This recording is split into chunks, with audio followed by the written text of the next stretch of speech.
లూకాసు వార్త 8వ అధ్యాయము 8వ వచనం చదువుదాము. లూకాసు వార్త 8వ అధ్యాయము 8వ వచనం చదువుదాం. మరికొన్ని మంచి నేలను పడిను, అవి మొలచి నూరంతలుగా ఫలించిన నేను. చాలు సిస్టర్. ఈ విత్తనాలు గురించినటువంటి ఈ ఉపమానము 3 సువార్తల్లో కూడా ఉంటుంది. మత్తయి సువార్త 13వ అధ్యాయంలోను, అలాగే మార్కు సువార్త 4వ అధ్యాయంలో కూడా ఈ ఉపమానం ఉంటుంది. మిగతా ఇద్దరు కూడా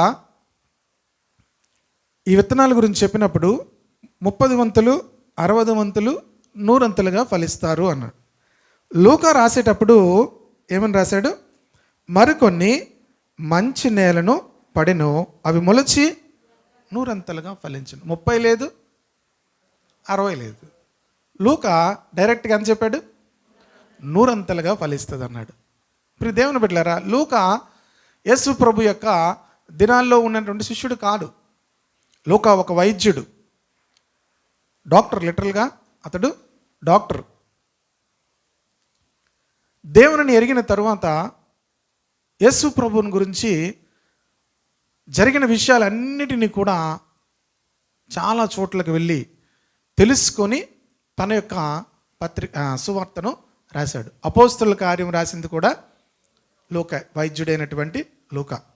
ఇప్పుడు దేవుని బిడ్డలారా, మనము ఎంత ఉన్నతమైన స్థితిలో ఉన్నా ప్రభు కొరకు ఉపయోగపడే వారముగా ఉంటేనే మన జీవితాలు ఫలించాయి. హల్లెలూయా. ప్రభు కొరకు మనం ఉపయోగపడకుండా ఎంత ఉన్నతమైన స్థితిలో ఉన్నా మనం ఫలించలేనట్టే. ఇది గుర్తుంచుకోండి.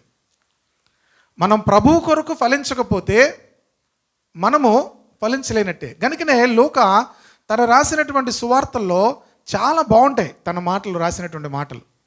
అపోస్తలుల కార్యములలో కూడా అద్భుతమైనటువంటి మాటలు రాశాడు.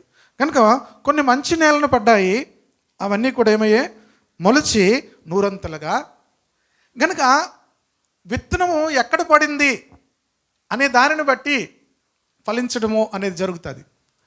లూకా మిగతా విషయాలు రాయలేదు. 30 వంతులు ఎందుకు, 60 వంతులు ఎందుకు అనుకున్నాడో ఏంటో తెలియదు. తెలుసు తనకి, దానికన్నా ముందుగానే మరి ఆ మాటలు అన్నీ విని ఉంటాడు. కానీ తను రాసింది 100 వంతులుగా ఫలించాలి. తన ఆశ ఏంటంటే దేవుని విత్తనము ప్రతి ఒక్కరిలో కూడా 100 వంతులుగా ఫలించాలి. హల్లెలూయా. విత్తనాలు విత్తబడుతున్నాయి. కొంతమంది పాస్ మార్క్, ఎంత మార్కు? 30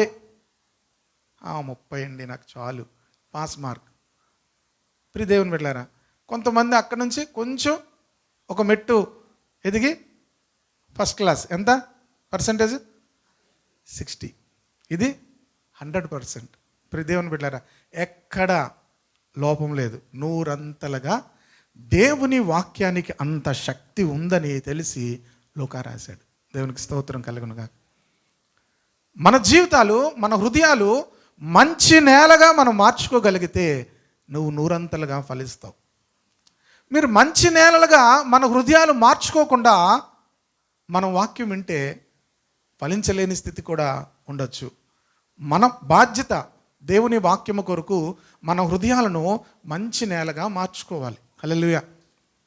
చాలాసార్లు డైరెక్ట్గా చాలామంది వాక్యం వింటూ ఉంటారు. అంటే డైరెక్ట్గా అంటే వాక్యం సమయానికి వచ్చి వాక్యం వింటుంటారు. అఫ్కోర్స్ నేను ఎవరిని అనట్లేదు. మీకున్న సిచ్యువేషన్స్ని బట్టి, ఆ ఇంట్లో ఉన్న పరిస్థితులను బట్టి కొంతమంది పిల్లలు ఉంటారు, కొంతమందికి పెద్ద పిల్లడు ఉంటాడు. పెద్ద పిల్లలు అంటే వాళ్ళకి చూసుకోవాలి, ఇవన్నీ కూడా చేసుకొని రావాలి. కనుక దానికి కాకపోతే ఎప్పుడైతే మరి ఆరాధనలో దానికి జరిగినటువంటి పాటలు ఉండి అవన్నిటిలో మనం పార్టిసిపేట్ చేసి దేవుని వాక్యం విన్నప్పటికీ మన హృదయం ఏమవుతుందంటే తెరవబడుతుంది. ఇదే లూకా కూడా అపోస్తలుల కార్యం రాశాడని చెప్పాను కదా. అందులో లూదియా అనేటువంటి ఒక స్త్రీ గురించి రాశాడు. ఆ స్త్రీ గురించి రాసినప్పుడు అతను ఏం రాశాడంటే, ప్రభు ఆమె హృదయము తెరిచెను గనుక. హల్లెలూయా. ఎంత చక్కగా మాట రాశాడు అది. ప్రభు ఆమె హృదయము. మన హృదయాలు ప్రభు తెరిస్తే మన హృదయాల్లో వాక్యం విత్తబడుతుంది. దేవునికి స్తోత్రం కలుగును గాక. మనకు మనసులో కాదు వాక్యం వెళ్ళవలసింది, మనసులోనికి వాక్యం వెళ్తే ఫలించదు. విత్తనం ఎక్కడికి వెళ్ళాలి? హృదయంలోనికి వెళ్ళాలి. హృదయంలోనికి దేవుని వాక్యం వెళ్ళాలంటే హృదయం తెరవబడాలి. హృదయం ఏమవ్వాలి? హృదయాన్ని మనం అంత దేవుని వాక్యము కొరకు తెరవబడినటువంటి స్థితి మనకు అంత ఉండదు. మనము అంత సిద్ధపాటు ఉండదు మనకి. ప్రియ దేవుని బిడ్డలారా, అందుకని దేవుని వాక్యము కొరకు మనము సిద్ధపడి ప్రభు సన్నిధిలో గడిపి ప్రభు సన్నిధిలో ప్రార్థించి ఆరాధనలో పాల్గొని ప్రభువుని స్తుతిస్తే మంచి నేలలో విత్తనం పడుతుంది. హల్లెలూయా. ఇంక నువ్వు నేను చేయవలసింది ఏముండదు. అది కరెక్ట్గా మంచి నేలలో పడితే 100% ఫలించేస్తుంది. హల్లెలూయా. ప్రాబ్లం ఏంటంటే మనకు అంత సిద్ధపాటు ఉండదు. దేనికి సిద్ధపడతామంటే, మరి ఆదివారం అయ్యేసరికి మనం చాలా ప్రిపరేషన్స్ ఉంటాయి మనకి. వెళ్ళిన తర్వాత ఏం చేయాలి? చర్చ అయిపోగానే వెళ్ళిపోవడానికి అక్కడ లేట్ అవ్వకూడదు. మళ్ళీ అక్కడ లేట్ అవ్వకూడదు కనుక ఇక్కడ లేట్ చేసి అక్కడ అడ్జస్ట్ చేసుకుంటాం. మనం ఏం చేస్తాం? అక్కడ లేట్ అవ్వకూడదు. దేనికి? 1 గంటకి. ఆ గంటకు లేట్ అవ్వకూడదు కనుక ఈ గంట లేట్ అయ్యి ఆ గంటకి అడ్జస్ట్ చేసుకుంటాం. మనం చాలా తెలివైన వాళ్ళం కదా, స్మార్ట్ పీపుల్. అక్కడికి అడ్జస్ట్ చేసుకొని ఇక్కడ అడ్జస్ట్ అయిపోయి అటెండెన్స్ అయిపోయి చర్చికి వెళ్ళి వచ్చాం. అన్ఫార్చునేట్లీ వాక్యము ఏమవదు? ఫలించదు. ఎంతకాలం వచ్చినా వాక్యం ఏమవదు? ఫలించదు.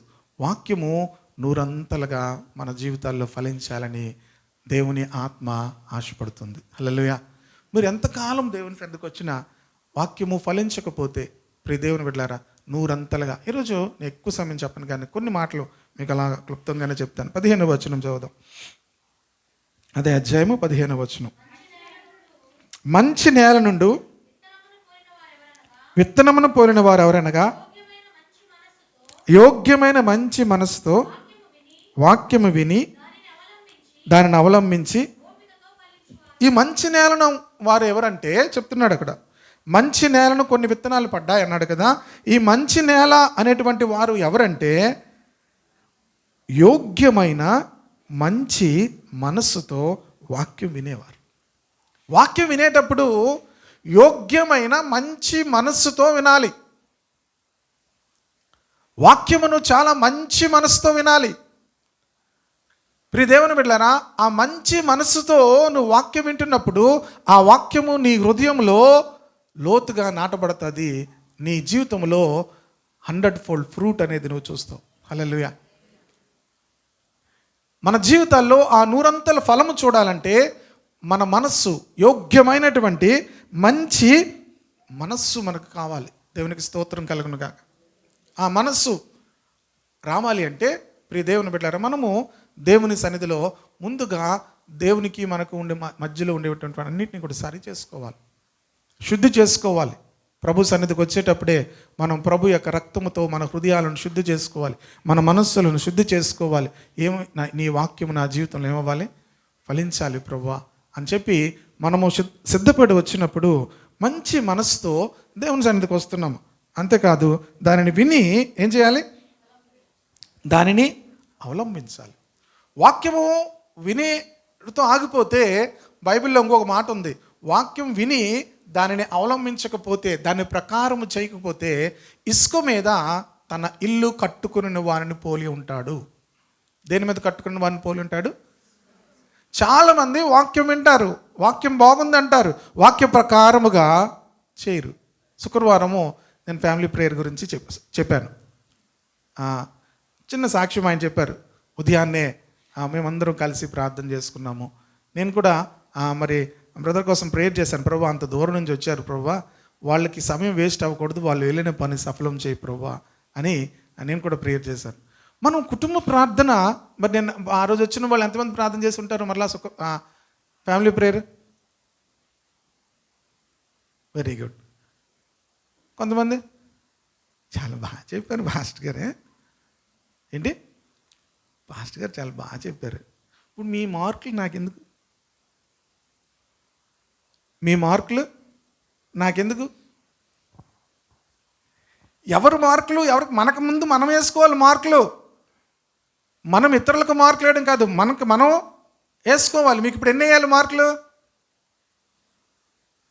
యోగ్యమైన మంచి మనసుతో వాక్యం విని దానిని అవలంబించి, దానిని ఎవరైతే అవలంబిస్తారో వారి జీవితాల్లో నూరంతలుగా ఫలిస్తారు. హల్లెలూయా. అవలంబించి ఏమంటున్నాడు? ఓపికతో ఫలించాలి. ఫ్రూట్ రావడానికి ఏముండాలి? ఫ్రూట్ రావడానికి, ఫ్రూట్ మీ జీవితంలో మీరు చూడడానికి ఏముండాలి? మనకు అది ఉండదు.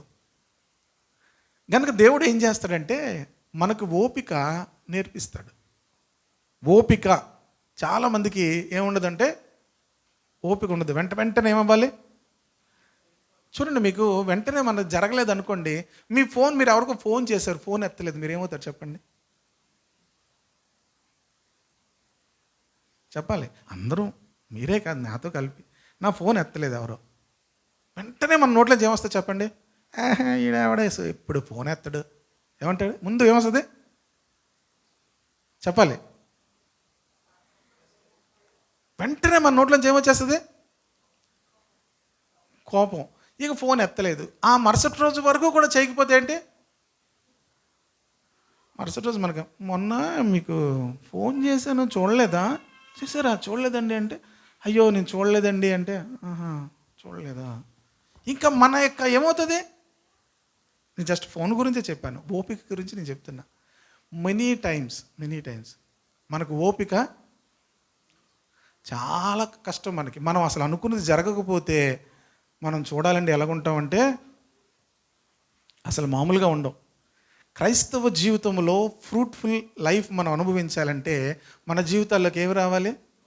ఓపిక రావాలి. ఏం రావాలి? మా బెన్నీకి చాలా ఓపిక. ఆడికి ఫస్ట్ ఏమంటారు దాన్ని, ఏమంటారు, ఫీజు కార్డు ఇవ్వగానే సాయంత్రం నుంచి మొదలెడతాడు తీసుకొచ్చిన దగ్గర నుంచి. ఇప్పుడు లేదులేండి, రేపు కట్టేస్తావా అంటాడు. మళ్ళీ అక్కడి నుంచి ఉదయం వెళ్తున్నప్పుడు, వస్తావు ఇవాళ స్కూల్కి? నేను మొన్నే అనుకున్నాను, నేను ఈ లాస్ట్ వీక్ ఢిల్లీ వెళ్ళి వచ్చేటప్పుడు నేను ఈ స్టాండ్ కొన్నాం అనమాట, తెస్తాను అని చెప్పి అన్నాను. వీడికి ఇంకేమీ లేదు, స్టాండ్ ఏంటి అని అంటున్నాడు. స్టాండ్ తెస్తున్నావా అంటున్నాడు. వచ్చిన తర్వాత కూడా స్టాండ్ సంగతి ఏంటి, స్టాండ్ బుక్ చేసావా అంటున్నాడు. చాలాసార్లు మన జీవితాల్లో పేషెన్స్ అనేది చాలా తక్కువగా ఉంటుంది. ఇప్పుడు మీ అందరి గురించి చెప్తున్నాను, నా గురించి కూడా నేను చెప్పుకోవాలి కదా. పేషెన్స్ అనేది చాలా తక్కువ. దేవుడు ఏం చేస్తాడంటే మనకు పేషెన్స్ నేర్పిస్తాడు. హల్లెలూయా. పేషెన్స్ నేర్పించేంత వరకు కూడా ఫ్రూట్ అనేది రాదు మీకు జీవితాల్లో. చూడండి, యాకోబు పత్రిక 1వ అధ్యాయము, యాకోబు పత్రిక 1వ అధ్యాయంలో స్టార్టింగ్ వర్సెస్లోనే ఉంటాయి, 2వ వచనం నుంచి. నా సహోదరులారా, మీ విశ్వాసమునకు కలుగు పరీక్ష ఓర్పును పుట్టించునని ఎరిగి మీరు నానా విధములైన శోధనలో పడినప్పుడు, ఆగండి, ఏమి ఎంచుకోవాలి? యాకోబు పత్రిక 1వ అధ్యాయము 2, 3 వచనాలు. నా సహోదరులారా, మీ విశ్వాసమునకు కలుగు పరీక్ష ఓర్పును పుట్టించునని ఎరిగి. మీ విశ్వాసమునకు ఏం కలుగుతుంది? మనం ఏమనుకుంటామంటే విశ్వాసం అనేది ఎంత ఎక్కువగా దేవుని ఉంచాం వెంటనే పని అయిపోద్ది అనుకుంటాం. విశ్వాసమునకు దేవుడు ఏం పెడతాడట? పరీక్ష పెడతాడు. విశ్వాసమునకు ఏం పెడతాడు? మనకి అందరం కూడా పరీక్షలు లేకుండా డైరెక్ట్గా వెళ్ళిపోవాలని ఉంటుంది మనకి. ఎక్కడికి వెళ్ళిపోవాలి? హయ్యర్ పొజిషన్లోనికి పరీక్షలు లేకుండా వెళ్ళిపోవాలి అనుకుంటాం. మీ విశ్వాసమునకు ఏం కలుగుతుంది? పరీక్ష కలుగుతుంది. ఆ పరీక్ష ఏం చేస్తుంది? రిజల్ట్ ఓర్పును పుట్టించునని ఎరిగి మీరు నానా విధములైన శోధనలో పడినప్పుడు, శోధన ఏమని ఎంచుకోవాలట? ఎవరైనా మీకు ఏదైనా డిస్టర్బ్ చేసినా, ఎవరైనా మీకు ఇబ్బంది పెట్టినా, ఎవరైనా మీ విశ్వాసము, మీరు ఎంత విశ్వాసం ఉంచినా పని అవ్వకపోతే మీరేం చేయాలి? అవునా?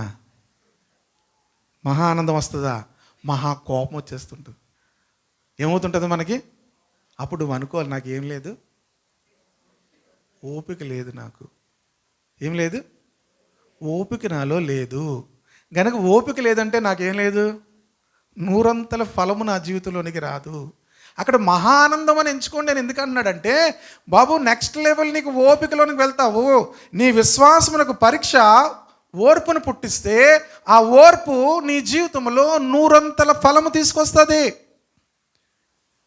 You will bear 100-fold fruit నీ జీవితంలో. మనకు 100% అవసరం లేదు. మనకి ఎంత అయిపోవాలి? అప్పటికప్పుడు అయిపోవాలి. అప్పటికప్పుడు ఏ ఫలం వస్తుంది చెప్పండి భూమి మీద? ఉదయం వేస్తే సాయంత్రం వచ్చే ఫలం భూమి మీద ఏమన్నా చెప్పండి? ఉదయం ఫలించి సాయంత్రానికి ఎండిపోయేది గడ్డి. ఏంటి? గడ్డి మాత్రం చాలామంది జీవితాల్లో గడ్డి పువ్వుల్లాగా ఉండాలనుకుంటారు. ప్రియ దేవుని బిడ్డలారా, దేవుడు మనల్ని గడ్డి పువ్వుల్లా కాదు, ఫలభరితమైన జీవితం దేవుడు మనకి ఇవ్వాలని ఆశపడుతున్నాడు. కనుక మన జీవితాల్లోనికి ఓపిక ప్రతి పరిస్థితి కూడా రావడానికి ఏం చేస్తాడంటే మన విశ్వాసానికి దేవుడు పరీక్షలు వచ్చేటట్టుగా చేస్తాడు. దో వీఆర్ సో ప్రేయర్ఫుల్, చాలా ప్రార్థనాపూర్వకంగా ఉన్నప్పటికీ, చాలా మన జీవితాల్లో క్రమముగా ఉన్నప్పటికీ కూడా ఆలస్యం అవుతున్నప్పుడు మన జీవితాల్లో మనకు ఓపిక ఉండదు. చాలా చిరాకు పడిపోతుంటాం, చాలా అసహనం వ్యక్తం చేస్తుంటాం. ఎవరి మీద అసహనం వ్యక్తం చేస్తామంటే కనిపించిన వాళ్ళందరి మీద కూడా. నువ్వేం మాట్లాడకు, నాకేమి చిరాకు చేయకు, నాకు చాలా చిరాకుగా ఉంది. ఓహో, ఇంకా నీకు టైం పడుతుంది ఫలం రావడానికి. చాలామంది చెప్పండి, చిరాకుగా ఉందని. ఎంతమంది అని ఉంటారు? నాకు ఒళ్ళు మండిపోతుందని అంటారు కొంతమంది. నాకు ఒళ్ళు మండిపోతుంది, నాతో ఏం మాట్లాడకు. మండిపోతుంటే అలా ఉండండి. మండిపోతుంటే ఏం చేయండి? అలా ఉండండి. ఓపిక వచ్చేంత వరకు దేవుడికి ఏం మండదు, అలా ఉంటాడు ఆయన. దేవునికి స్తోత్రం కలుగునుగా. నువ్వు ఎంతకాలం మండుతావో మండు నాయన, మండు బిడ్డ. నువ్వు అలాగున్నంతకాలం నీకు ఓపిక వచ్చినప్పుడు, ప్రియ దేవుని బిడ్డలారా, దేవుడు నీ జీవితంలో అన్ని రకాల ఫలములు, ఆధ్యాత్మిక ఫలములు, ఆర్థికపరమైన ఫలములు, కుటుంబపరమైన ఫలములు అన్నీ కూడా నీ జీవితంలోకి వచ్చేస్తాయి. ఆమెన్. ఒక్క నిమిషంలోనే ఫలములన్నీ కూడా నీ జీవితం నుంచి బయటకు వస్తాయి. ఆమెన్. హల్లెలూయా. కనుక ఓపిక అనేది మన జీవితంలోనికి రావాలి. ఓపికతో వాళ్ళు ఏం చేస్తారట? ఫలిస్తారు. కనుక ఓపిక అనేది మన జీవితంలో దేవుడు ఆలస్యం చేస్తున్నాడు. సడన్గా మనం ఏం చేస్తామంటే, మనకు ఇంకొక చెడ్డ అలవాటు ఇంకోటి ఉంటుంది. గబుక్కుమని ఎవరో ఒకరి మీద నింద మోపేస్తాం కదా. మనకు సులువుగా ఏం చేయొచ్చు? ఎందుకు ఫెయిల్ అయ్యావు, ఎందుకు రాలేదు, ఎందుకు అవ్వలేదు అంటే, నేనంతా బాగానే చేశాను పాస్టర్ గారు. ఇగో ఎవరు? సింపుల్గా ఎవరో ఒకరి మీద ఏం చేస్తాం? మనం నింద మోపేస్తాం. నింద మోపడం అనేది చాలా చెడ్డ లక్షణం. మీకు తెలుసో తెలియదో? 15వ కీర్తనలో ఉంటుంది, అతడు ఎవరి మీద కూడా నింద మోపడు అని ఉంటుంది. అతడు ఎవరి మీద నింద మోపడు. మనం ఎవరి మీద కూడా చూసారు ఎవరైనా 15వ కీర్తనలో?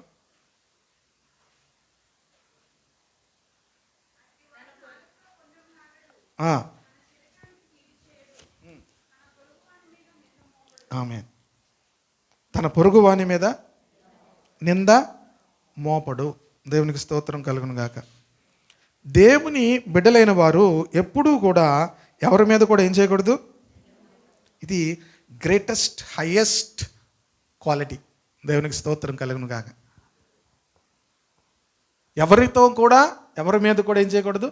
మనకు కలిగిన నష్టానికి ఇంకొకరి మీద ఎప్పుడు నింద మోపకూడదు. అలాంటి వ్యక్తిని ఒక ఆయన చూపిస్తారు, 100 ఫలించిన వ్యక్తిని. ఆదికాండము 50వ అధ్యాయం 49వ అధ్యాయము, జెనసిస్ 49. ఇది ఒక తండ్రి తన బిడ్డల కోసము చెప్తున్నటువంటి మాటలు. యాకోబు తన బిడ్డల కోసము చెప్తున్నటువంటి మాటలు. 22వ వచనం చదువుదాం. యోసేపు ఫలించెడి కొమ్మ. అక్కడి నుంచి తన బిడ్డలందరి కోసం కూడా రాశాడు.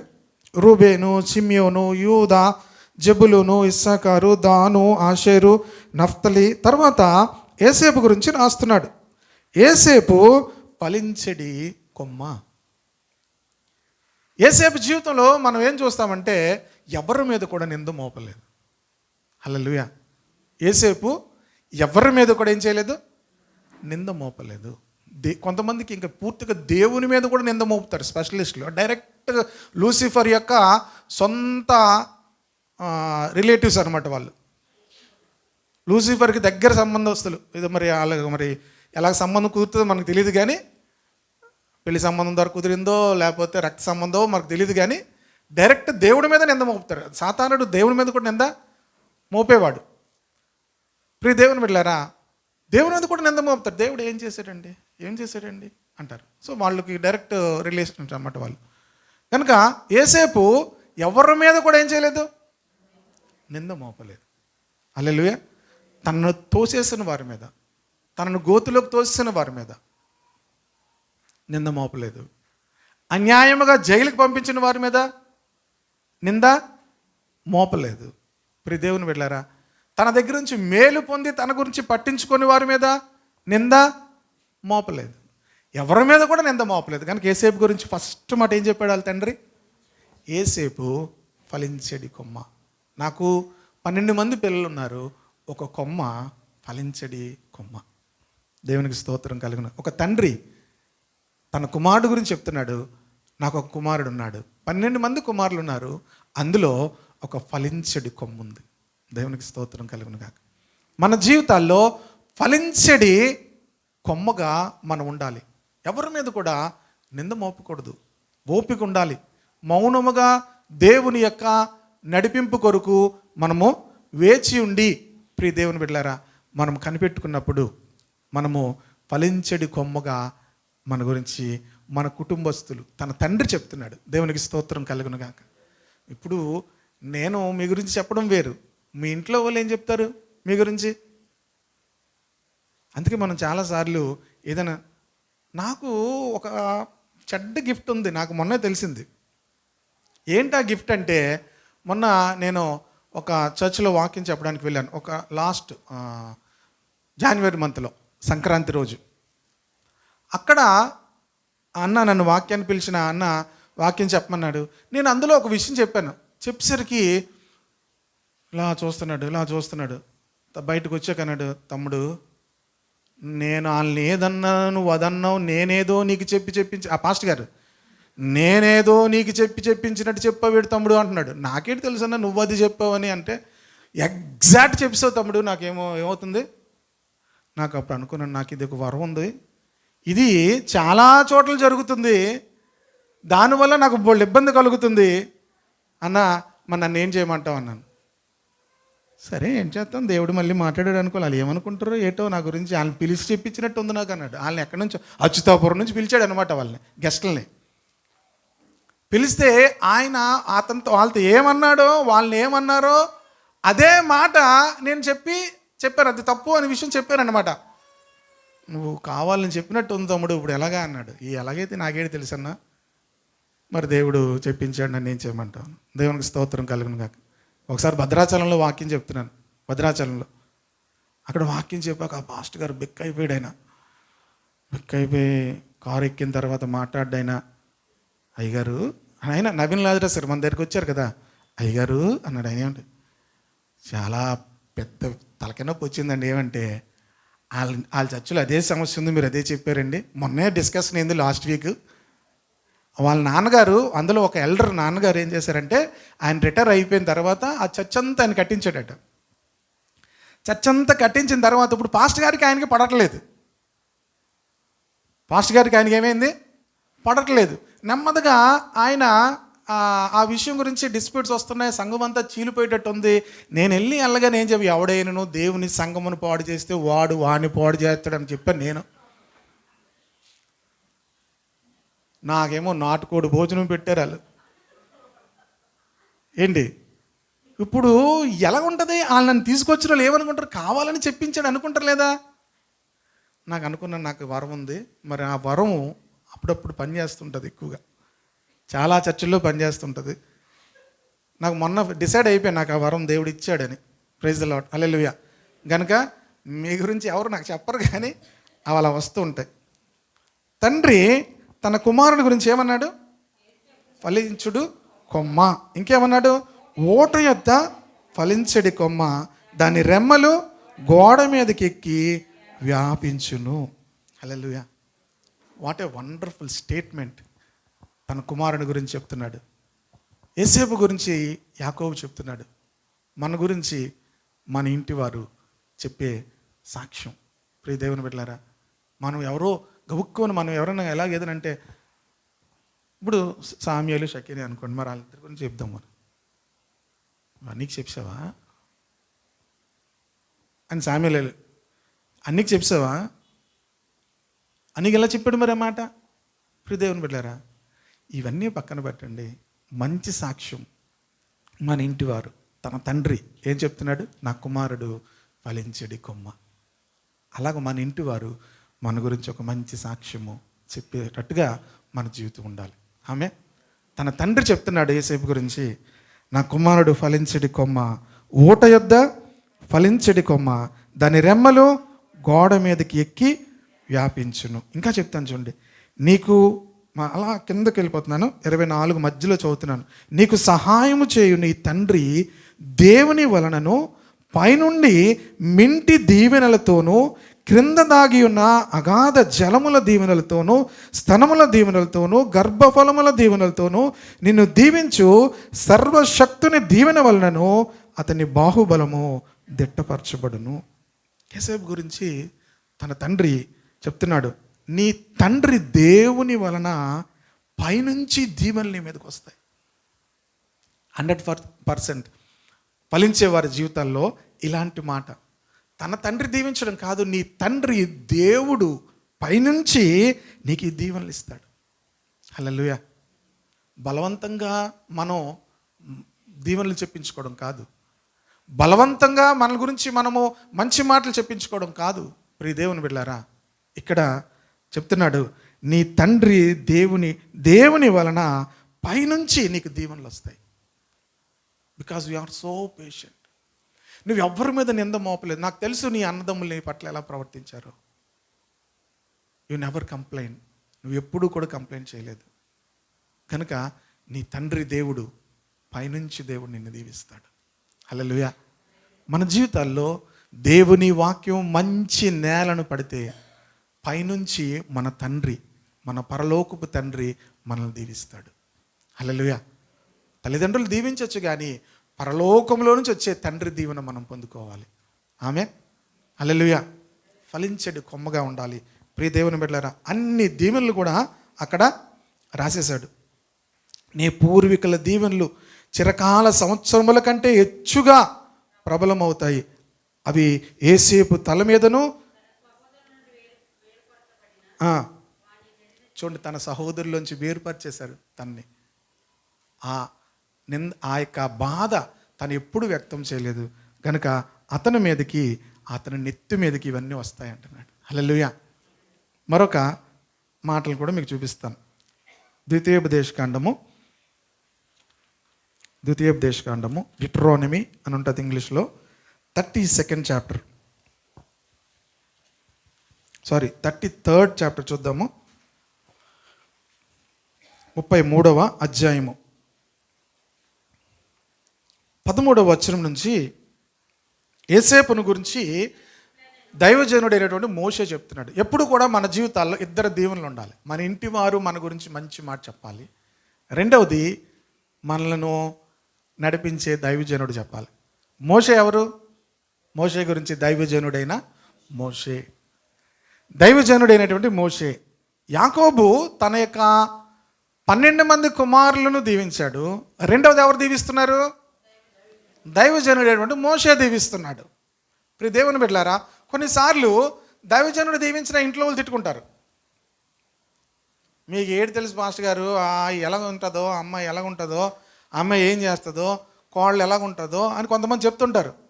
మనమేమో చక్కగా అమ్మ చాలా మంచిదమ్మా మీ కోళ్ళు అని ఏదో చెప్తున్నాం అనుకోండి. మీకు ఏడు తెలుసాయి గారు. ఇప్పుడు ఎన్ని దీవెనలు వచ్చాయి? ఇప్పుడు యేసేపుకి 2 దీవెనలు వచ్చాయి. దేవునికి స్తోత్రం కలుగును గాక.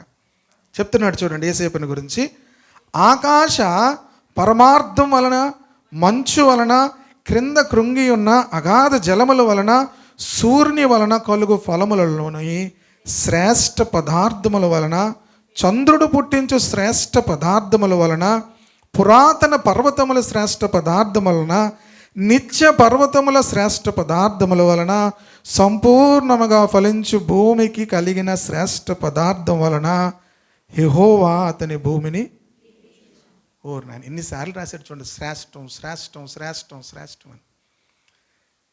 అంటే ప్రతి శ్రేష్టమైనది, ఆకాశములు ఉన్న శ్రేష్టమైనది, భూమి మీద ఉన్న శ్రేష్టమైనది, అగాధములు ఉన్న శ్రేష్టమైనది, పర్వతములు ఉన్న శ్రేష్టమైనది, పర్వతములు ఉన్న శ్రేష్టమైనది, చంద్రుల్లో ఉన్న శ్రేష్టమైనది, ప్రతీది కూడా నీ మీదకి వచ్చేస్తుంది అన్నాడు. What a wonderful blessing.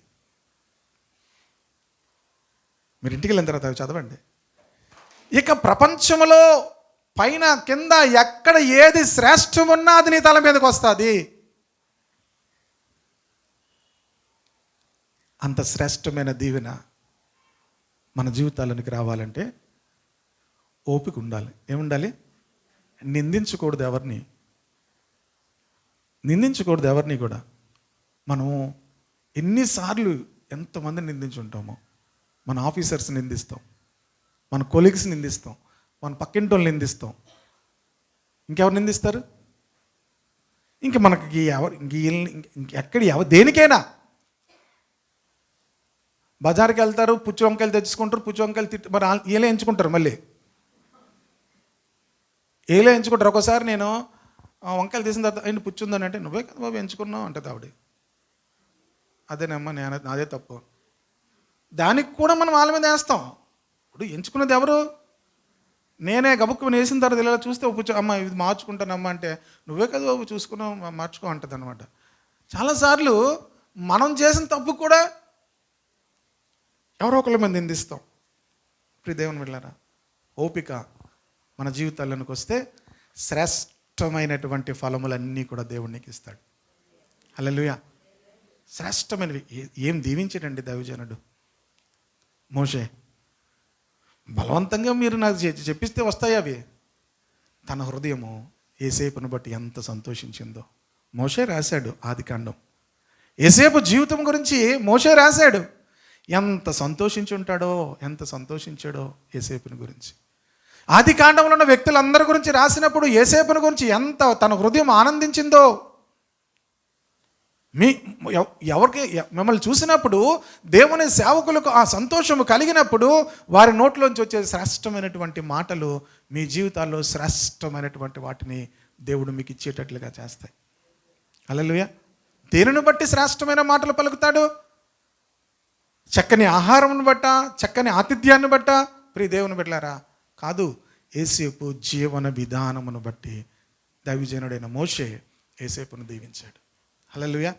శ్రేష్టమైన వాటిని సంపూర్ణముగా ఫలించు భూమికి కలిగిన శ్రేష్ఠ పదార్థం వలన యెహోవా అతనిని భూమిని దీవించును.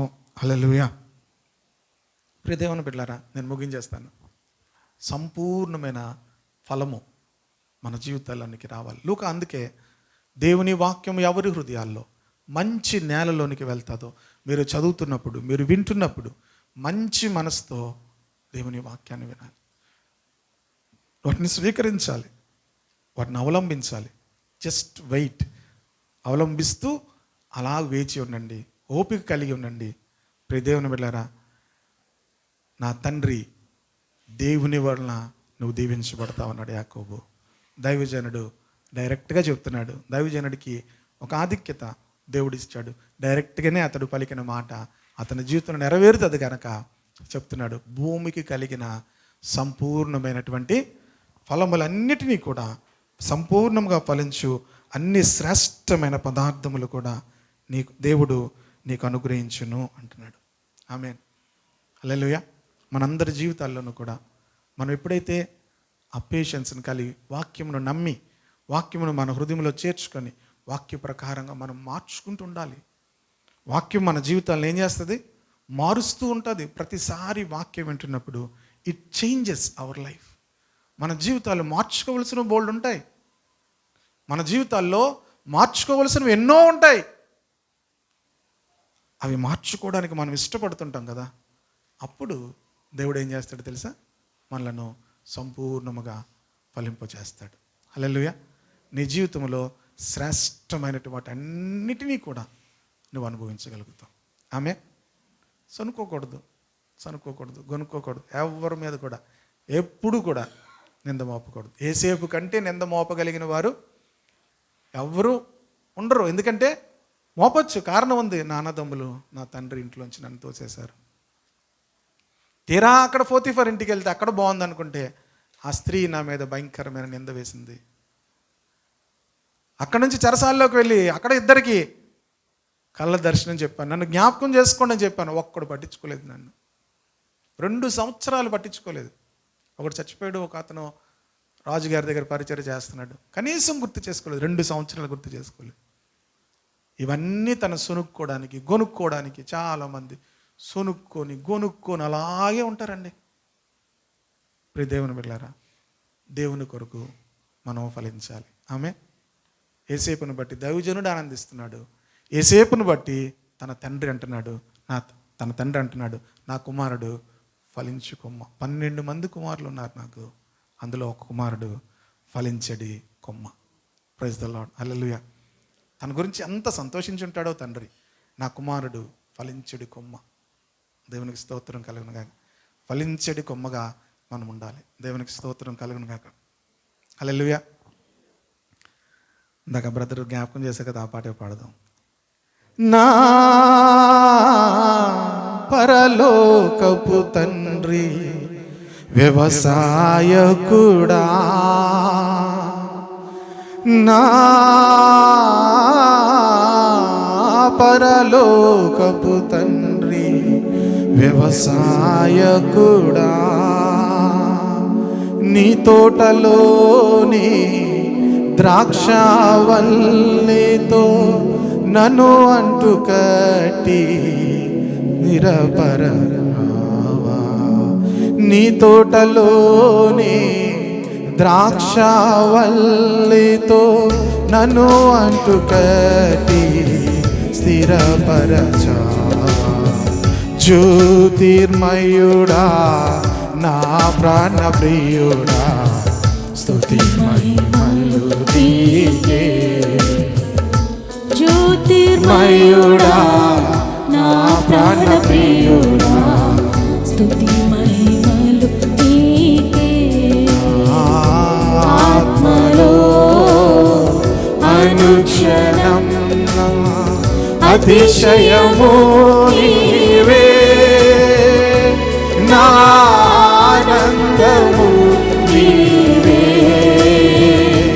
నా ఆరాధన నీవే, నా అతిశయము నీవే, నా ఆనందము నీవే. నా ఆరాధన నీవే, నా పరలోకపు తండ్రి, నా మంచి కుమ్మరి, నా పరలోకపు తండ్రి, నా మంచి కుమ్మరి. నీకిష్టమైన పాత్రను చేయ నన్ను విసిరియగా సారపెంచావా. నీకిష్టమైన పాత్రను చేయ నన్ను విసిరియగా సారపెంచావా. జ్యోతిర్మయుడా, నా ప్రాణ ప్రియుడా, స్తుతి మహిమలు నీకే. జ్యోతిర్మయుడా, నా ప్రాణ ప్రియుడా, స్తుతి మహిమలు నీకే. ఆత్మలో అనుక్షణం నా అతిశయము నీవే, నా ఆనందము నీవే, నా ఆరాధన నీవే. నా అతిశయము నీవే, నా ఆనందము నీవే, నా ఆరాధన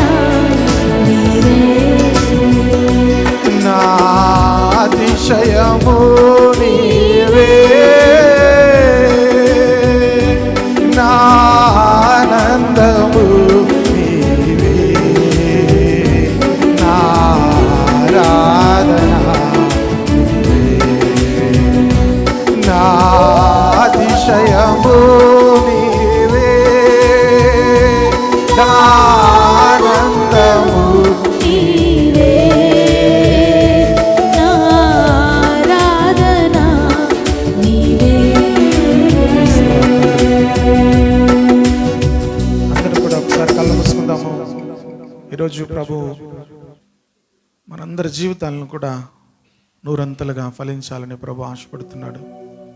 శ్రేష్టమైన వాటన్నిటినీ కూడా, ఆకాశంలో ఉన్నవి, భూమి మీద ఉన్నవి, చంద్రుని వలన వచ్చేవి, సూర్యుని వలన వచ్చేది, భూమి ఫలించేటువంటి శ్రేష్టమైనవన్నీ కూడా మన జీవితాల్లోనికి ఆయన విడుదల చేయాలని ఆశపడుతున్నాడు. వాక్యం మన జీవితాల్లోనికి ఆహ్వానిద్దాము. వాక్యాన్ని యోగ్యమైన మంచి మనస్సుతో విందాము, అవలంబిద్దాము, ఓపికతో ఉందాము. ఒక దినం వస్తుంది, ఏసేపును దేవుడు హెచ్చించినట్లుగా నిన్ను హెచ్చిస్తాడు. నిందలలో, అవమానాల్లో, ప్రతి విధమైనటువంటి ప్రతికూల పరిస్థితులు అన్నిటి మధ్యలో కూడా ఏసేపు వలె దేవుడు నిన్ను హెచ్చిస్తాడు. దేవుడు నిన్ను దీవిస్తాడు. ఈరోజు నిందలను బట్టి కృంగిపోవద్దు. ఈరోజు నా అవమానాలను బట్టి కంగారు పడిపోవద్దు. ఎవరి మీద నింద మోపద్దు, ఎవరి మీద సనుక్కోవద్దు. ప్రభు నీ జీవితాల్లో యాకోబు యోసేపుకి ఇచ్చిన దీవెన, దైవజనుడైన మోషే యోసేపుకి ఇచ్చిన దీవెన నీ మీదకు వచ్చినట్లుగా ప్రభు దీవించబోతున్నాడు.